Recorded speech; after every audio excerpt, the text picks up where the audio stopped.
Hello and welcome to Extra Credit with me, Teacher Michael. This is a podcast made by online educators for online educators. Hello and welcome back to the Extra Credit podcast with me, your host, Michael Venn. And I want to start things off today by just thanking you for downloading the podcast, streaming the podcast, listening to the podcast on your friend's phone. I don't know how you're consuming this, but I'm thankful that you are, and I'm really grateful that there are people who are interested in listening to this podcast. It always is surprising for me. This is episode 2 of season 2. Today, I'm sitting down with VIPKid teacher Mona, and Mona has a lot of knowledge to drop on us, really, quite frankly. There's a lot of gems in this episode. Mona found the world of online education in her retirement years, and that's going to be largely what we're focusing on today, sort of, what the history of her employment was and how she found herself in this world of online teaching, and also a little bit of advice maybe for other teachers who are thinking about retirement, about to enter retirement. Maybe they're in the thick of their retirement and considering a move like this, considering joining the world of online teaching. So if you fall into that category, or if you just want to hear a nice conversation with two lovely people, you're in the right place. You're in the right place for sure.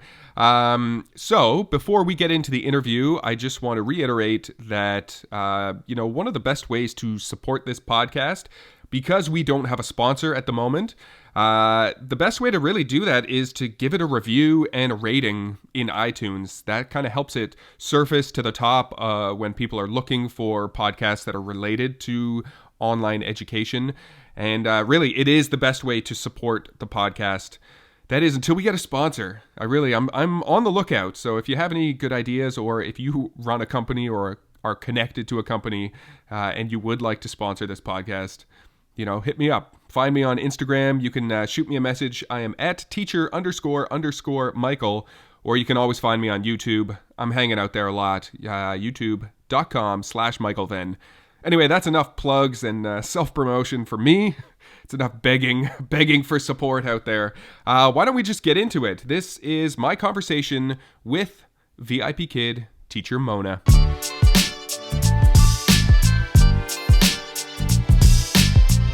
Mona, I want to kick off today's episode by thanking you for taking the time to join me on the podcast.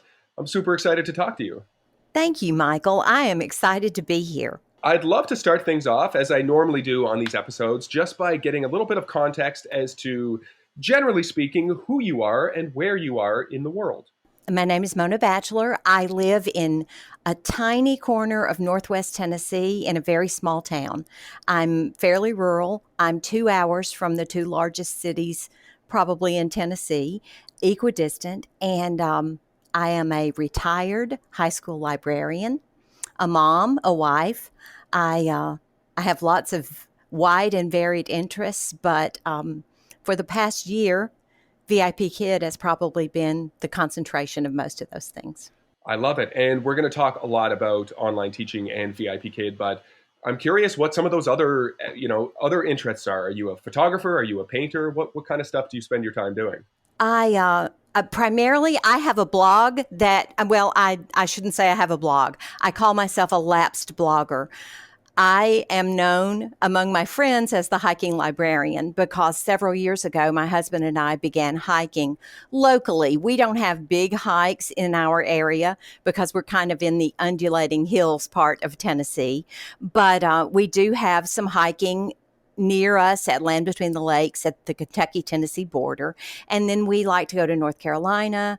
We like to go to Virginia. We like to even go out to Oregon. We like to hike on the coast there.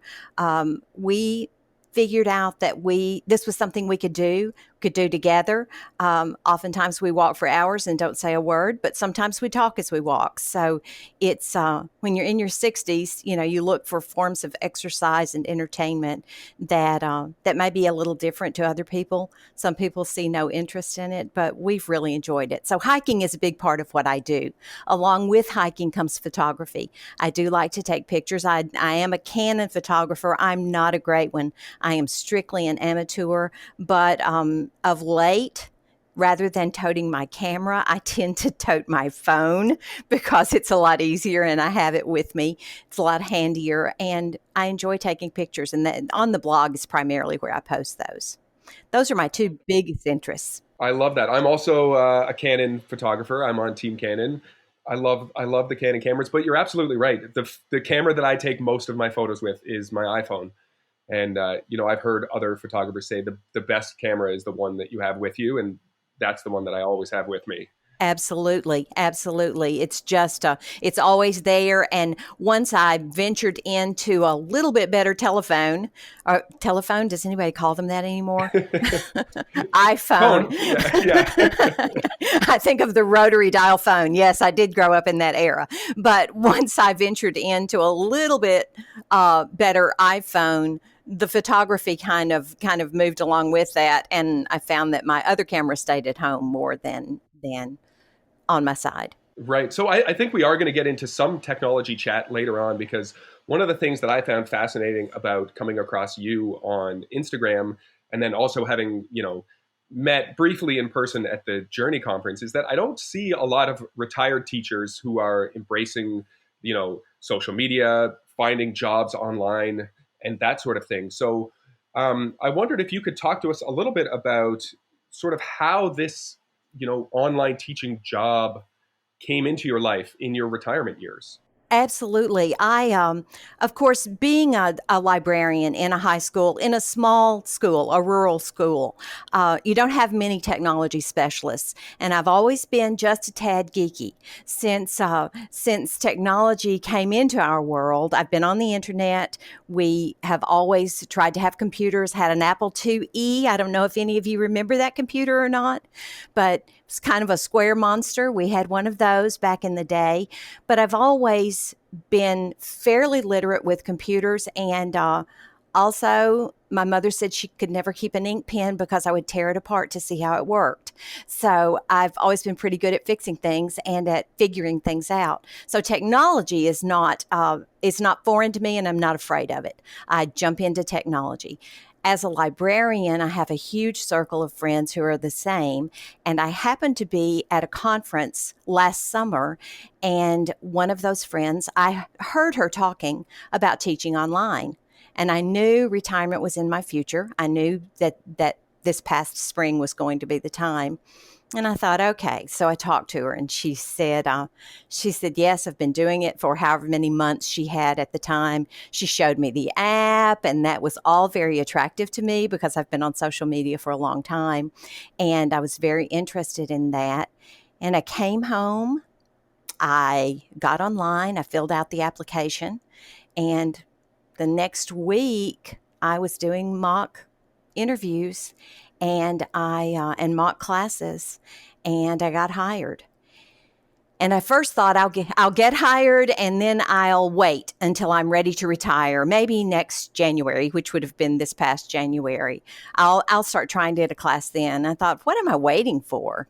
So I started last October, and I have taught regularly since then.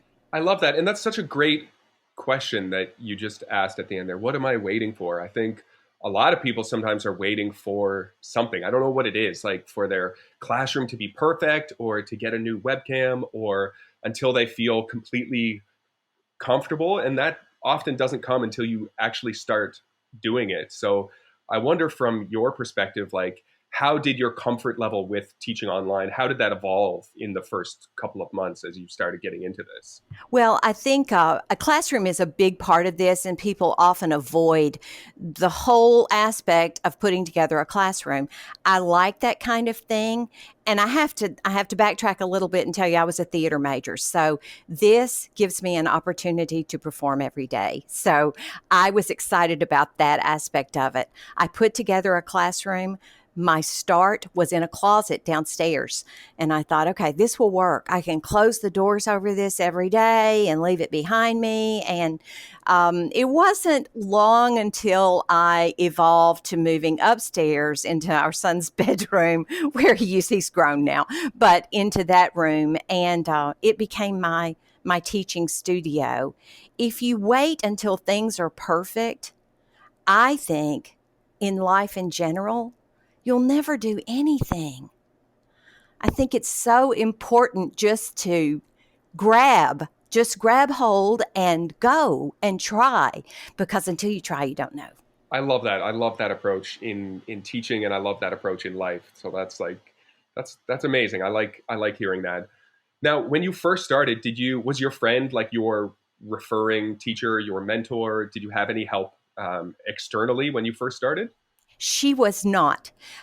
She didn't even mention that to me. I didn't know that was a part of it until I had already completed my application and started through the process.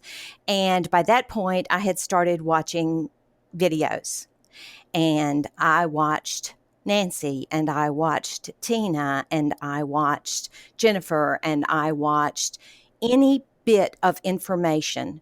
And there was a lot of it. There's a lot of it now, but I watched everyone that I could find to learn how to do this, because TPR was new to me. When you teach in American schools, you want to elicit as much language from children as you can. So TPR and incidental language, avoiding that was a hurdle for me, because you talk to children to get them to talk back to you in the American classroom. So I watched all of these different teachers, and I emailed Christina one day, teacher Tina, Christina Garcia. I I emailed her about something, and she responded immediately, and I was not her referral. So I became her referral. I was already almost finished with the process, but I became her referral. And of course, she has gone to parts unknown in this referral business, and has built a business from it. But she is my friend, and I appreciate all of the encouragement she's given me along the way. That's cool. She is wonderful. I had the pleasure of meeting her at this Journey conference in Vegas, and she is just a lovely human being. She is sweet person. Is that something that you think about for yourself, getting into the referring side of things? Is that something that you do now, or? I have 5 referrals. My last one is waiting for a background check right now, and I have 4 more that have already completed and are teachers now. 2 of those, just as myself, are past presidents of state school library associations. They are both from Kentucky, so it's been a fun thing. Librarians do well in this, so I tend to refer in those circles. I spoke 2 weeks ago at the Tennessee Association of School Librarians conference about VIPKid of all things, but they allowed me to do that because it is such an appropriate thing for high school librarians to do. We are used to being helpers, and it's a great gig for us, a great side gig, but certainly a great retirement gig too. And it's worked out well, and I have lots of interest. So I may have some more referrals from that. Who knows? I don't bank on that. I am a teacher. I'm here to teach. That's what I'm here for. And the referrals come in along the way, and I love to help people go through the process. I try to be as helpful, not even to just my referrals, to anyone. I try to be helpful if I can, because that's my nature, and that's what I feel I'm here to do, is to help as much as I can. But yes, I mean, I do referrals. I will never be a top referrer. It's not a goal of mine. Right. So I want to dive a little bit deeper into the whole, like, the mindset, I guess, of a librarian. Like you mentioned a little bit earlier, of incidental language being difficult to reduce when you first started. And like, I'm someone who has experience performing puppet shows, but those puppet shows are always based on classic children's stories. And when I look at the language in children's stories like Goodnight Moon and the Runaway Bunny and those sorts of things, it's very, very simplified.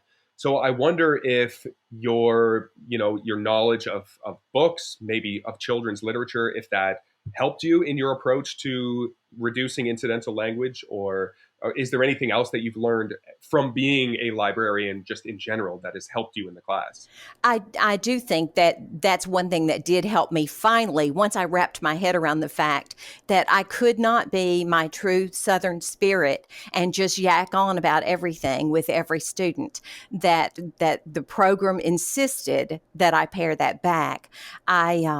I did dial my brain back to the basics, and I was able to copycat some fine literature that doesn't require much, that is more about demonstration and about the picture that you're painting rather than about the words you're saying. So I was able to get to that fairly quickly, and it's been fine. I think it was just an initial hurdle, and so often in the lower grades here in the public school system, we're really what they call talky. We do a whole lot of talking with little children because you want them to hear spoken word. You want them to be able to mimic your, not only your inflection, but your vocabulary. You want them to pick up on all of that. And although I think our students with VIPKid, one thing they're paying for is our native tone and our native spoken word. They don't necessarily need it to be quite as flowery as we often do here. So that's been one of my challenges. But I also think as you learn children and you have regulars and you have specific people that you're dealing with, you tailor that to them too. Absolutely. And it is like anything, the more you practice it, the better and more comfortable you get at it. I'm definitely I'm a talky kind of person. So that was some of my feedback in the beginning from the parents. Like, yeah, funny teacher, but like, geez, he talks a lot. Really? Turn it down a little bit. Yeah, I know. I know. I understand. I still have that written somewhere. I have to remind myself of it sometimes. It definitely takes some practice. Now, do you use books in your classroom, like as a reward system or anything like that? Are you, putting any kind of book up to the webcam to engage with the students? Yes, I do that. Sometimes it depends on who, but I have a child right now, and she told me we're in the Visiting America portion of her learning, and she saw the Statue of Liberty, and she said, "Oh, I just love that woman." And I said, "You love that woman?" And she said, "Yes." And I said, "That's the Statue of Liberty."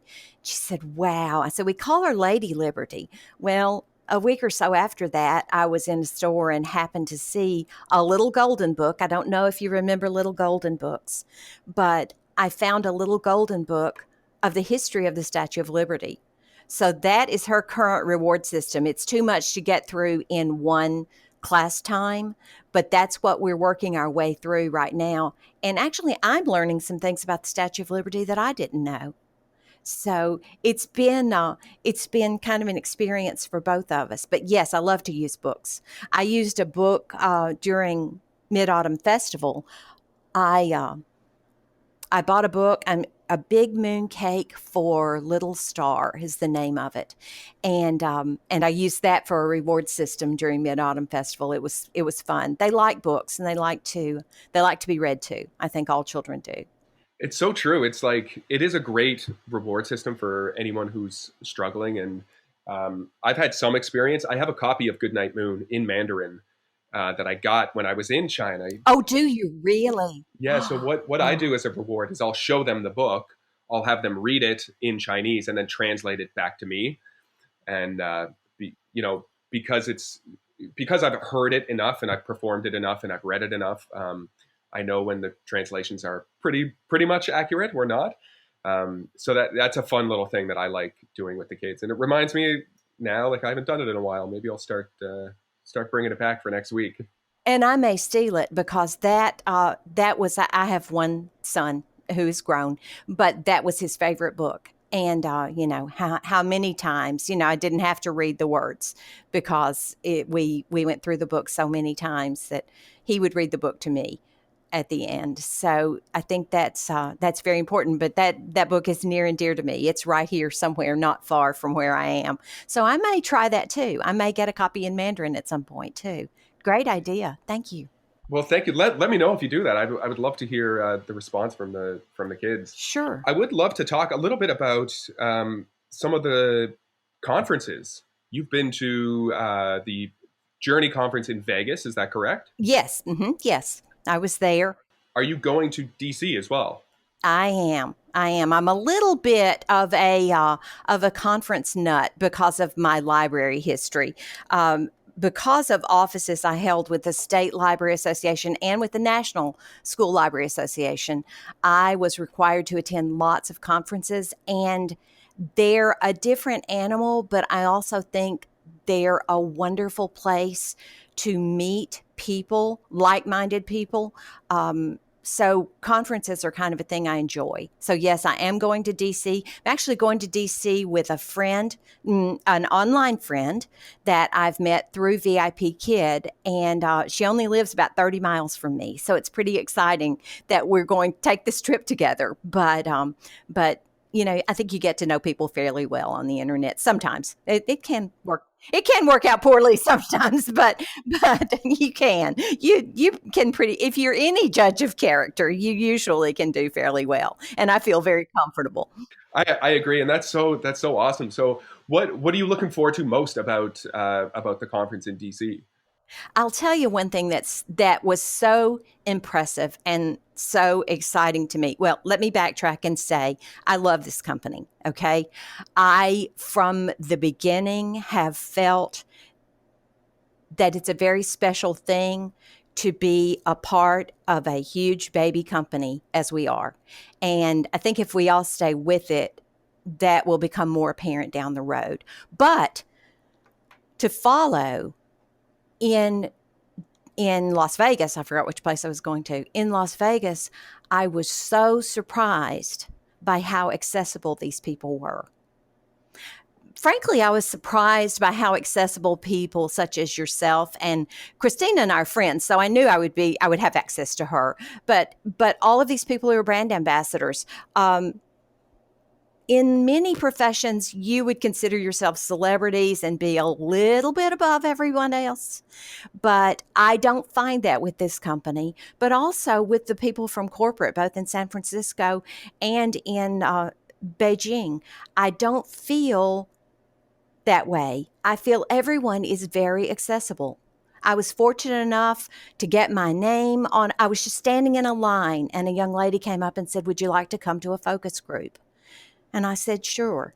And she put me down. And the next morning, I was in a room with 15, 20 people and Jessie Chin. And it was a very engaging experience. She's a soft-spoken, wonderful leader. And it's kind of moving to me to be involved in something like that, no longer than I've been a part of this group. But I asked Kevin Gainey, happened to be standing beside him. And I said, "Does it ever get old?" And he said, "What?" And I said, "People just fawning all over you, asking all kinds of questions and taking selfies."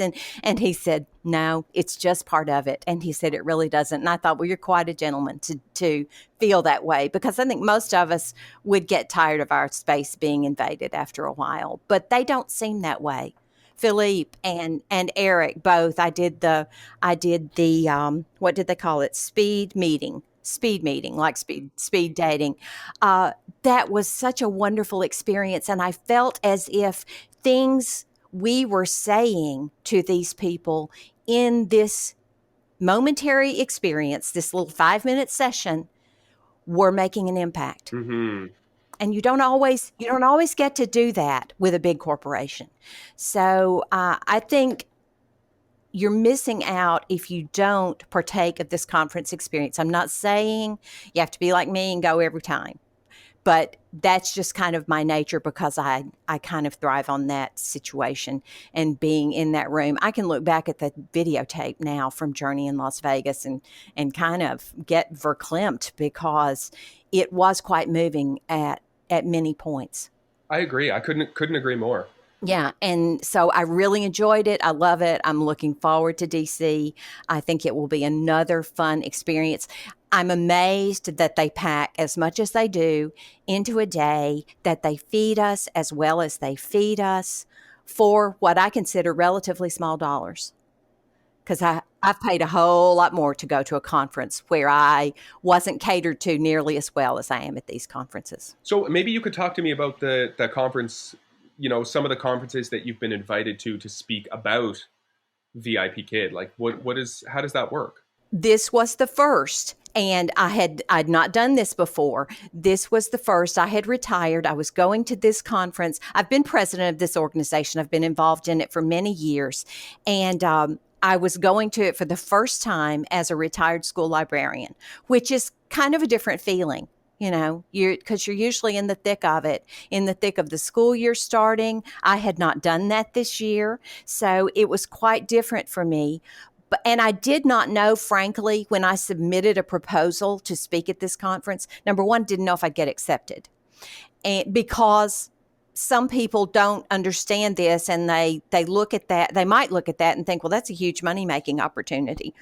But I explained to the president-elect and the conference coordinator that it might look like a big money-making opportunity on the outside, but it takes a lot to get to that point, and for me, it's not a huge money-making opportunity. For me, it is imparting a little bit of knowledge about what I have discovered about this company and this opportunity. So they said, yeah, you can do this. You can do this. In the focus of your talk, were you just generally educating people like, hey, this is a company that exists, or were you talking about like the future of education and that sort of thing, or what was the angle of it? This was strictly, well, I'll tell you what I did.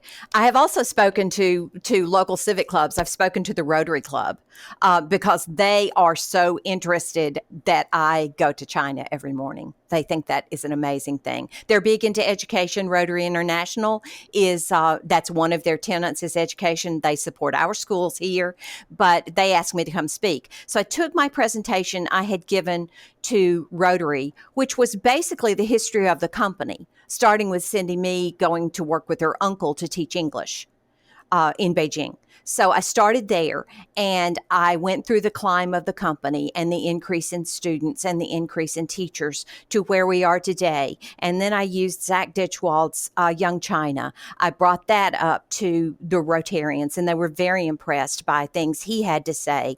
I showed them video. I talked to them about the Rural Education Project and how that was my goal and my dream. From the first time I signed on to the portal, I wanted to be an REP teacher.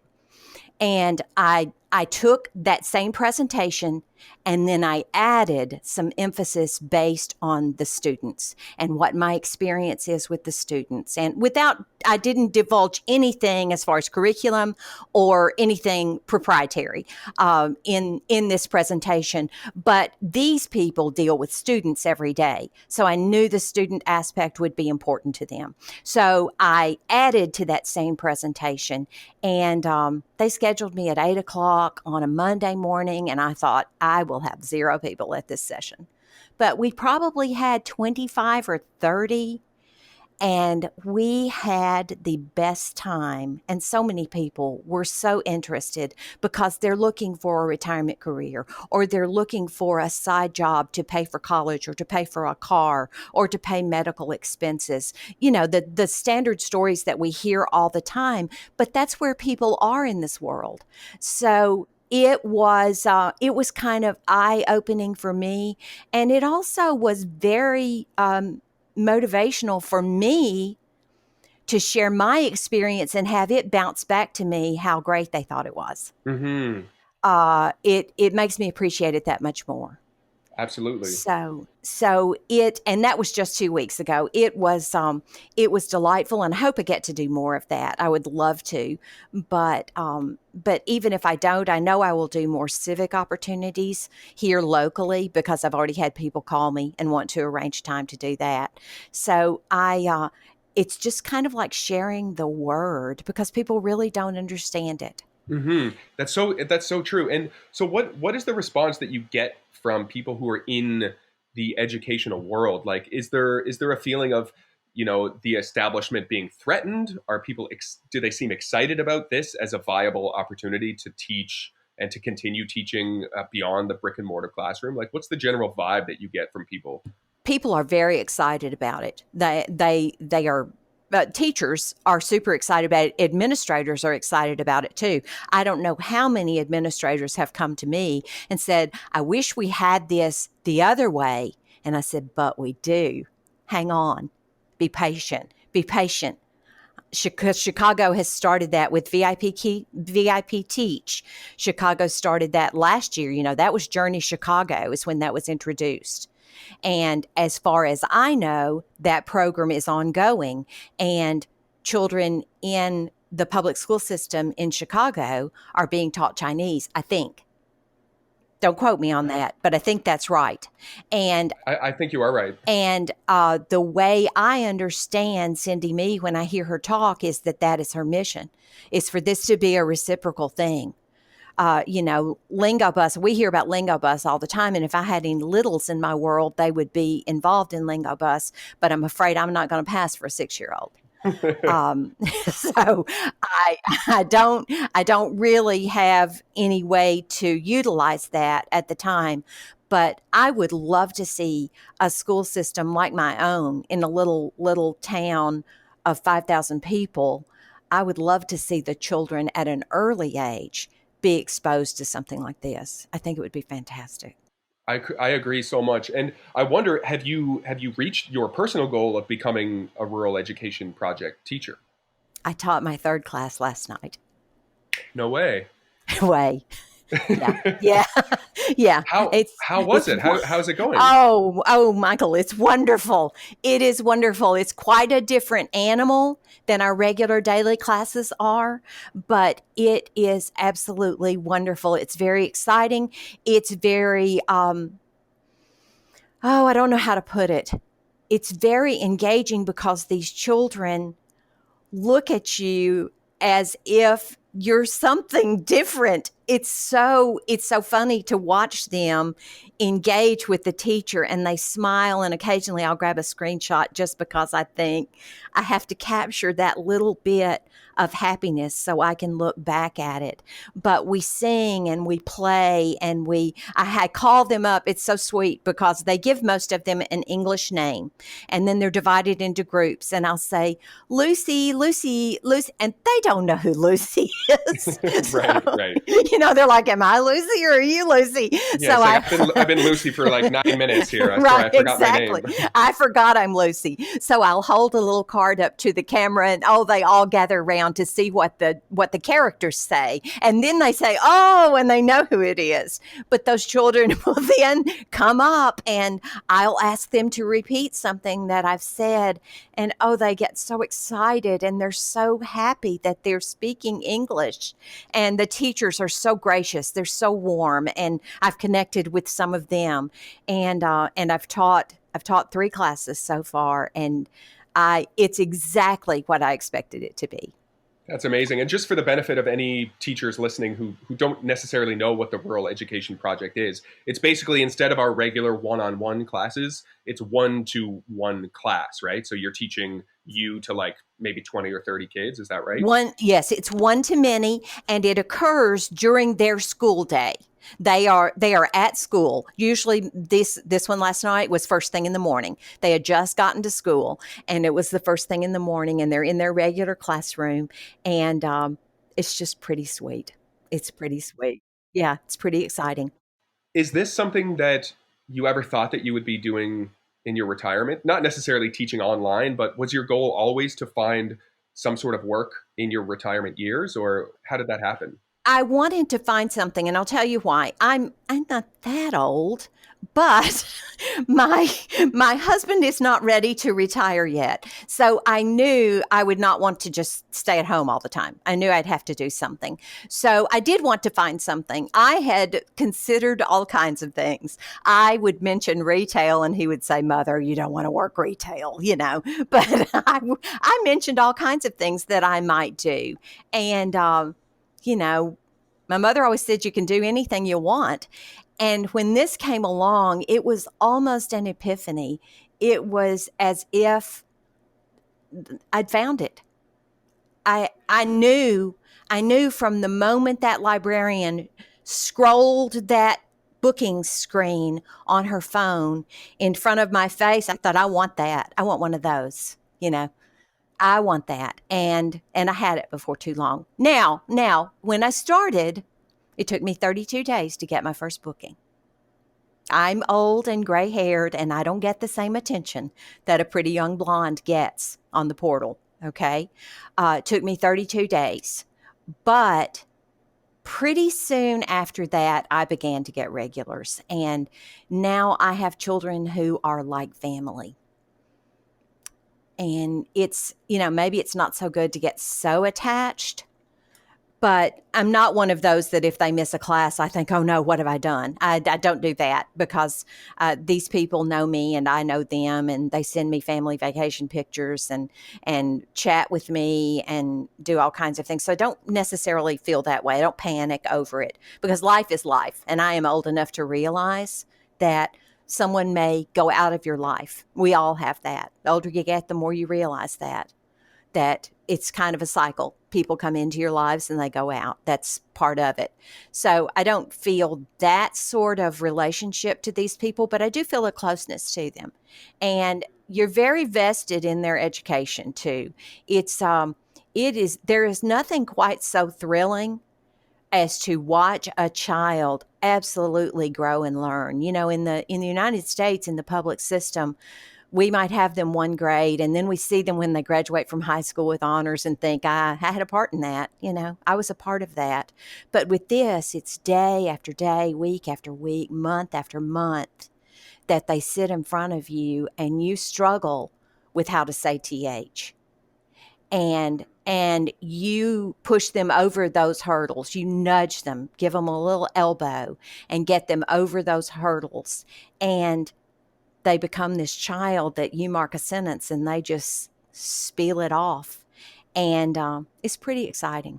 It's so exciting. And it may have been a slow start for you to get your first student, but after hearing you talk for this long, I'm not surprised that these kids are coming back to you because the enthusiasm that you have for the job and for teaching is just, it's contagious. I'm feeling it.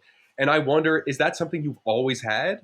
Have you had that, enthusiasm for the work that you do as a librarian, or is this new to you through this job? Michael, I came to being a professional librarian late in life. My son was graduating from high school, and I went back to school and got a master's because I knew I'd want to go back to work. But before that, for the 12 years, 13 years he'd been in school, I was a volunteer, I was an employee, I was an assistant. I did all different kinds of things in the school system before I decided to go back and become a librarian. And I had been a librarian, not a librarian, I take that back, not a professional. I had been a paraprofessional at a university back in the 1980s. And I had done that sort of thing. Once I finished my first degree, which was in theater, I came back to our small town and I opened a dramatic studio for children. So none of this is foreign to me. I've taught at some level from Sunday school to drama, to being a librarian, to being a volunteer, to help teaching children to read. I've been involved in some aspect probably for the biggest part of my adult life. So even though I've only been a certified teacher for as many years as I have, I've always taught. I love it. And by the sounds of it, just an ideal candidate for someone to teach English online like this. Like, all of those things that you listed, I'm like, oh, I can see how all of those things would come together and just make you a really, really good online teacher. Thank you. I feel as if for the first time in my life, I am utilizing my education to its fullest. And that's pretty rewarding. I love it. Now, Mona, before we're going to wind things down here, we're going to wrap it up, but I want to give the listeners maybe a final thought. If someone is considering sending this to somebody in their life that is entering retirement or considering retirement and maybe looking for that next thing, what would you say to somebody directly who is on the cusp of retirement or maybe just in it fully, what would you say to them about an opportunity like this if they're on the fence maybe or having doubts whether or not they can do it? Right. I've said it to many already. You can definitely do it. There are lesser people than you getting up every morning and doing this. Many people are baffled because they don't like the early mornings, but I'm an early morning person. But if you're willing to get up or you're willing to stay up and you have a love of children and you have any ability with English grammar and English language, you're a perfect candidate. Don't let it go because you think you can't put together a classroom. It's not all about the classroom. My classroom has evolved over the past year. It's about you. It's what it's about. It's about you and that student because that's what it boils down to at its very core, is you and that student and making a connection. So you can do it. I know you can do it. And what a perfect note to end on, Mona. Thank you. Thank you so much for sharing your story, your wisdom, and just your energy with us. I really appreciate it. Thank you, Michael.